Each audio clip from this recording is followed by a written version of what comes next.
여러분 안녕하세요. 시사팩토리 100.3 김일우입니다. 최근 초등학교와 중학교 곳곳에서 비대면 졸업식이 치러지고 있습니다. 오순도순 모여서 함께 사진을 남기며 축하해주는 모습은 어디 가고 방송을 통해 온라인으로 이뤄지고 있는데요. 지난 한 해를 돌아보면 전례 없는 감염병 전쟁으로 학생들은 제대로 학교에 가지도 못했고 더 이상 2월의 졸업식은 옛말이 됐습니다. 코로나19 장기화가 우리 울산 지역사회에도 정말 많은 변화를 가져왔죠. 네, 안녕하세요. 이태입니다. 2년째 교실 졸업식이 이어지고 있죠. 저의 학창시절 졸업식을 떠올려 보니 지금 부모님과 함께 사진도 남기지 못하는 학생들은 정말 아쉬움이 클 것 같다는 생각이 맞아요. 듭니다. 네. 교실 졸업식이 뭐예요? 이제 코로나19 때문에 그 학부모도 들어오지 못하고 그리고 열이 있는 학생들은 교실에 들어오지 못한 상태에서 하는 졸업식을 말하고 있고요. 그렇군요. 네, 그리고 코로나19로 교육활동 관련 방역 지침이 강화되면서 졸업식마저도 아까 말씀해 주셨던 것처럼 비대면 운영이 권장되고 있는 안타까운 상황에 있습니다. 이런 변화에는 이제 정체적 결정이 선행이 되는데요. 이 결정을 내리는 지역 교육감 그리고 단체장들을 스튜디오로 모시고 순차적으로 심야 인터뷰를 진행합니다. 네, 저희가 만날 분들이 모두 선출직 단체장이신 정치인이기 때문에 정치팩토리 코너에서 만나보도록 하겠습니다. 오늘은 울산광역시 교육청 노욱희 교육감 스튜디오로 모셨습니다. 노욱희 교육감이 전하는 2022년도 계획 함께 듣고 올 한 해를 예측해 보시죠. 그럼 광고 듣고 돌아오겠습니다. 팀장님, 아직도 메일로 피드백 주고받으세요? 사내 이메일, 인트라넷, 이제 그만! 메신저로 소통해요 잔디 프로젝트 관리해요 잔디 화상회의 재택해요 업무 효율 올려봐요 필수 업무 여법들 잔디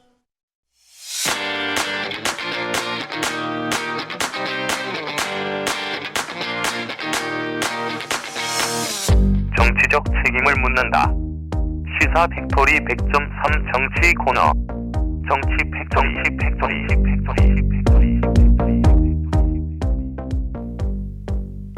네, 정치팩토리 시작합니다. 울산광역시 교육청 노욱희 교육감 스튜디오로 모셨습니다. 어서 오세요. 네, 안녕하세요. 반갑습니다. 반갑습니다. 네, 교육감님 먼저 우리 시사팩토리 100.3 청취자분들께 새해 인사 부탁드립니다. 네, 울산 시민 여러분 그리고 시사팩토리 100.3 청취자 여러분 반갑습니다. 울산 교육감 노욱희입니다.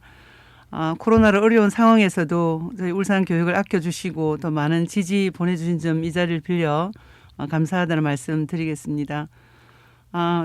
작년 이맘때쯤 올해는 마스크를 벗을 수 있을 걸로 그렇게 또 많이 얘기를 했는데 네. 다시 또 코로나19가 확산되고 있어서 일상 회복이 잠시 멈추고 있습니다. 그렇지만 또 새해에는 새해 또 희망을 가져보면서요. 우리 모두 소중한 일상을 회복하는 그런 한 해가 되기를 바랍니다. 새해 복 많이 받으세요. 네, 알겠습니다. 새해 복 많이 받으세요. 교육감님도요. 네. 네, 그럼 본격적인 질문 이어가 보도록 하겠습니다. 코로나19 변이 오미크론으로 4차 대유행이 계속되고 있는데요.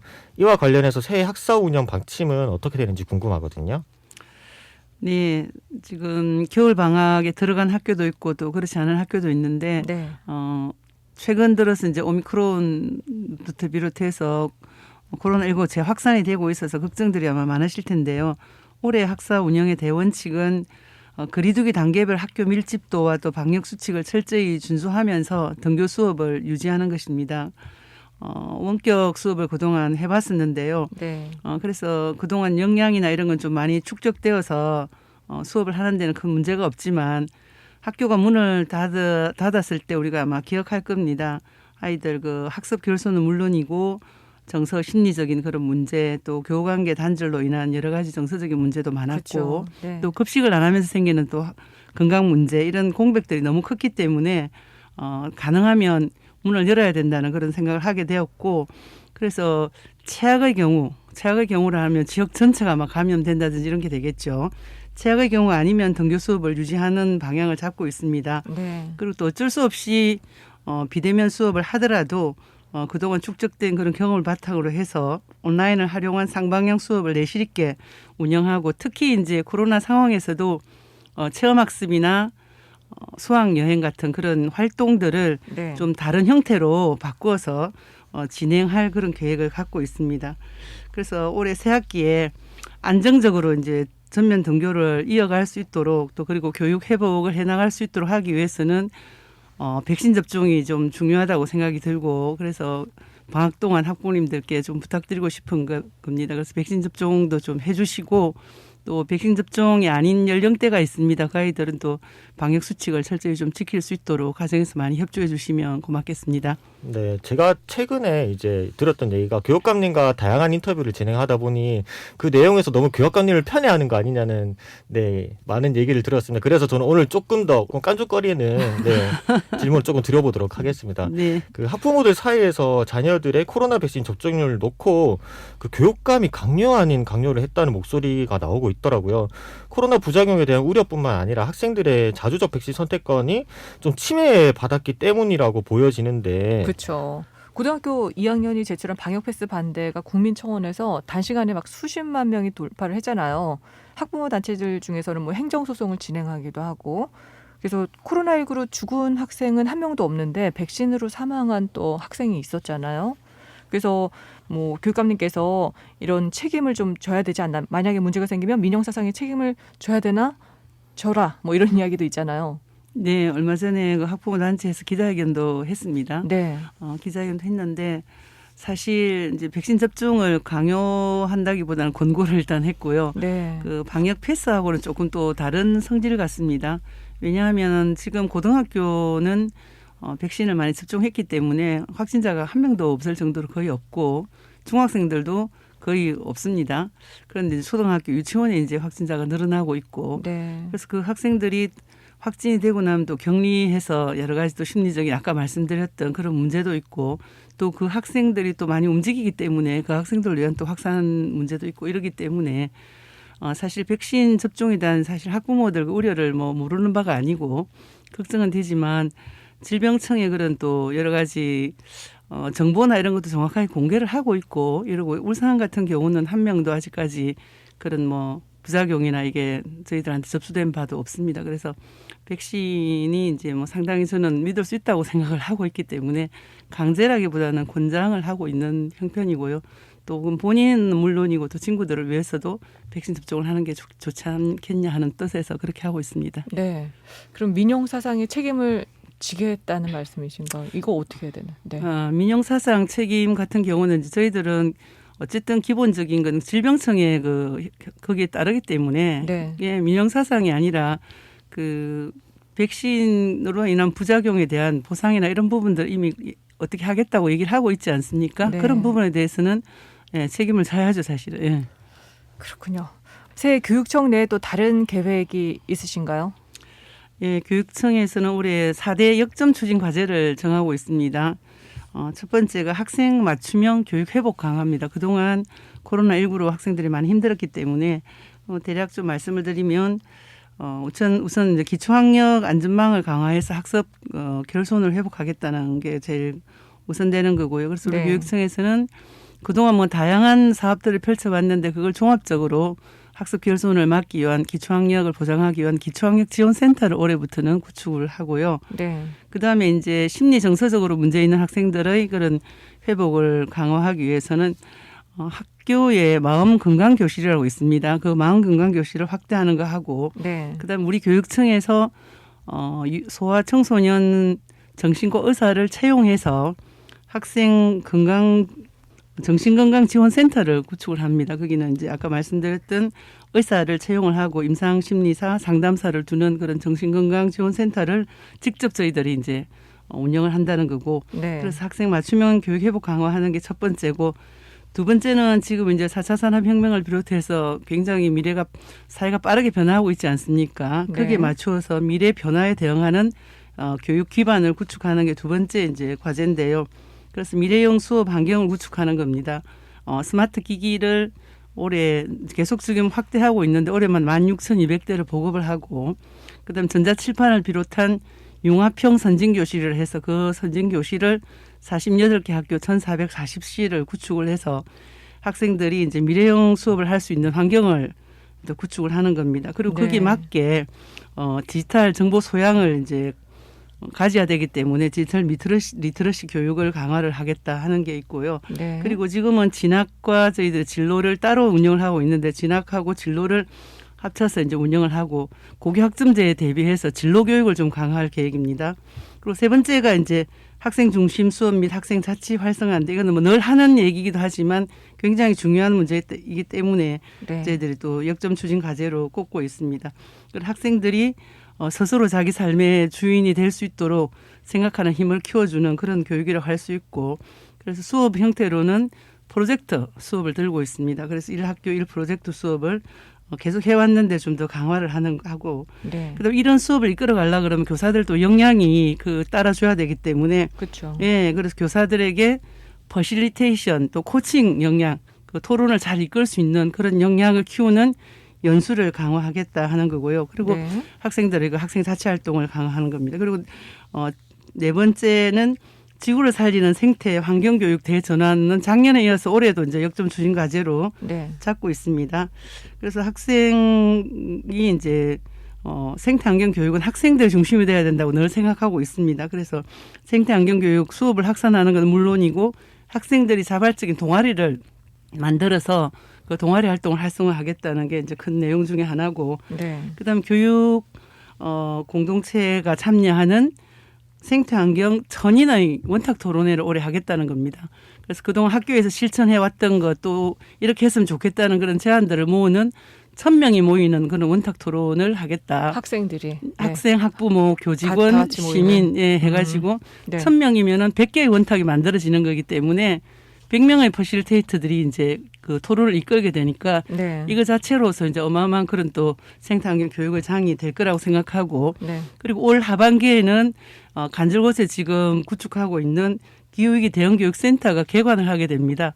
그래서 그곳에서 다양한 아마 기후위기 관련한 그런 체험 활동을 하게 되겠습니다. 네, 지금 기후위기 대응센터랑 그리고 이제 그린 스마트 미래 학교 추진단을 뭐 설립해서 진행한다는 얘기가 들었는데 솔직히 이 단어는 크게 와닿지 않거든요. 예. 기후위기 대응교육센터도 이름이 너무 거창하고 실제로 청소년들에게 어떤 효능감을 가지고 올지도 사실 잘 모르겠고, 그리고 그린 스마트 미래 학교 추진단이라는 얘기를 들었는데 이게 사실 녹색 페인트만 칠하는 게 아닌지라는 비판도 있어서 일각에서는, 그래서 이 부분에 대해서도 그 당사자성에 맞게, 그리고 너무 이름에 치우쳐져서 보다 좀 보여주기식이 아닌 실질적으로 다양한 학생들이 네. 체험, 네, 효능감을 느낄 수 있게 진행이 되면 좋겠다는 생각이 들었고요.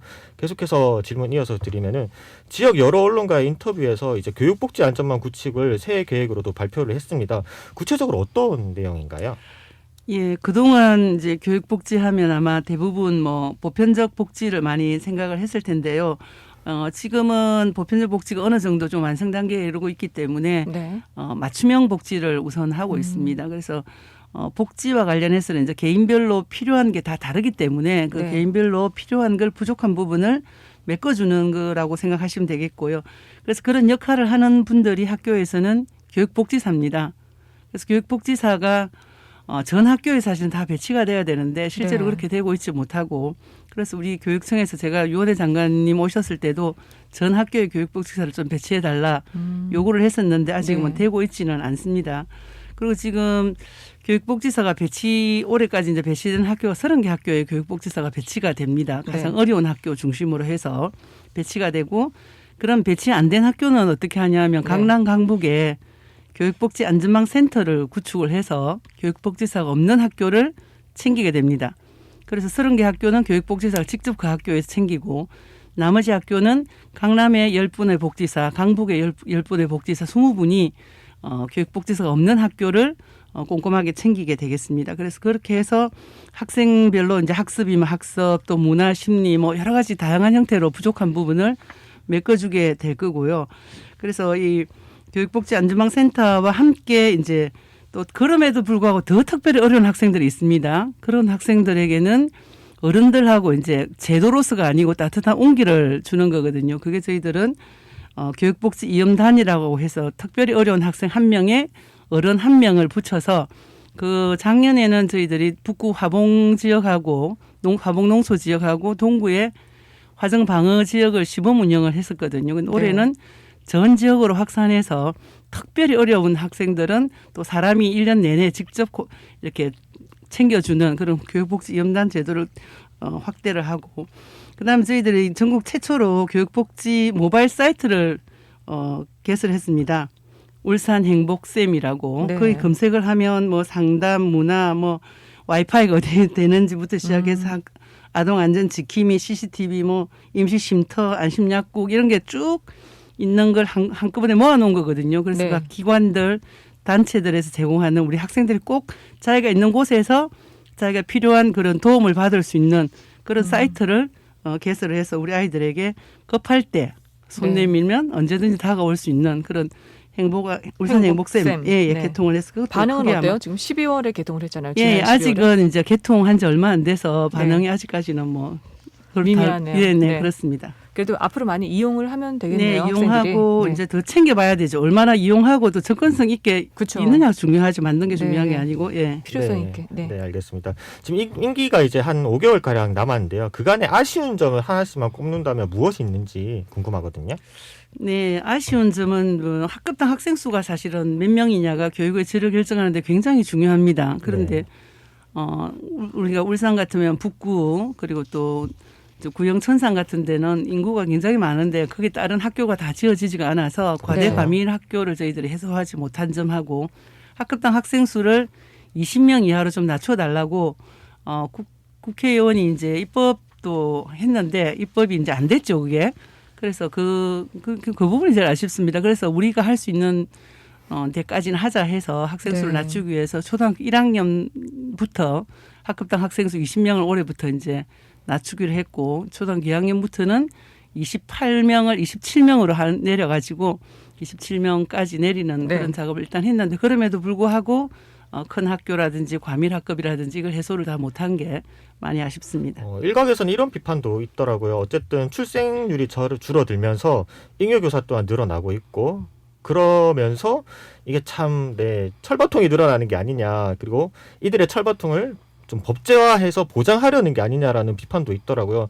지금 뭐 주로 나오는 이야기가 학급당 학생 수가 문제가 아니라 이제 과목별 교사의 다양성 그리고 과목별 수업 다양성이 더 중요한 거 아닌지에 대한 비판이 있어서 혹시 이에 대해서는 어떻게 생각하시나요? 예, 그 부분은 뭐 고교학점제나 이런 걸로 또 보완이 좀 될 것 같고 실제로는 학급당 학생 수가 제일 중요합니다. 학생 한 명 한 명당 교사가 눈을 맞출 수 있어야만 그 학습 결손이나 이게 생기지 않기 때문에 네. 학급당 학생 수를 줄이는데 더 많은 교사가 사실 필요하고 아까 말씀하신 뭐 그런 부분은 저희는 동의하기 힘들고요. 그래서 아직까지도 많은 교실과 그리고 교사가 더 필요하다 이렇게 말씀드리겠습니다. 네, 올해 대선에 이어 이제 지방선거가 있습니다. 교육감 선거도 있죠.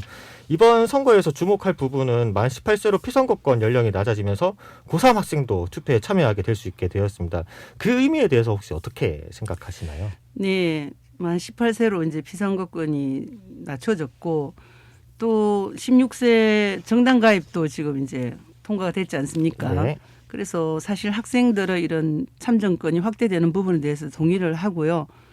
사실 그런데도 이게 자체로 바로 뭐 10대 국회의원이 나온다든지 이렇게 된다고 생각하지는 않습니다. 네. 아직까지도 우리 학생들은 공부만 해야 된다. 이렇게 해서 아이들을 좀 어린애 취급을 하고 그래서 젊은 정말 시민으로서 대접을 해야 된다 생각을 하고요. 이렇게 이제 16세에 정당 가입을 하고 또 18세는 또 총선과 지방선거에 출마도 할 수 있는 데 비해서 학교에 많은 걸 결정하는 학교 운영위원회라고 있습니다.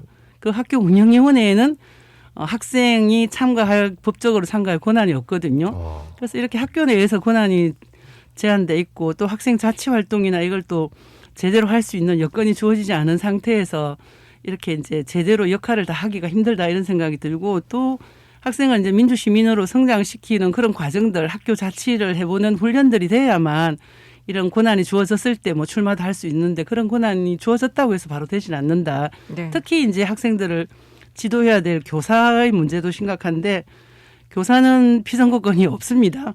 나이와 상관없이 피선거권이 없고 또 정당 가입도 할 수가 없고요. 심지어는 SNS에 어떤 정치와 관련된데 좋아요도 누를 수 없게 그렇게 이제 정치 기본권이 제한돼 있는 상태에서 네. 학생들이 16세에 정당 가입하고 18세에 뭐 피선거권이 주어진다고 해서 그게 바로 이제 뭐 학생들의 그런 10대 국회의원, 뭐 20대 뭐 장관 이렇게 외국처럼 그렇게 나올 수는 없다. 네. 그래서 학교에서 이제 민주시민 교육을 강화하고 학교 내에서부터 우선 학생 자치할 수 있는 그런 네. 권한을 해주는 게 중요하다. 그래서 이런 부분들에 이제 저희들이 중앙선관위와 관련돼서 유권자 교육도 하겠지만은 민주시민으로서 쾌적한 그런 또 시민으로 성장할 수 있도록 학교의 문제, 자신의 문제를 네. 스스로 해결할 수 있는 능력을 키워주는 교육이 중요하다고 생각하고 있습니다. 그렇군요. 그렇다면 이번에 교육감님 선거 출마하시나요? 갑자기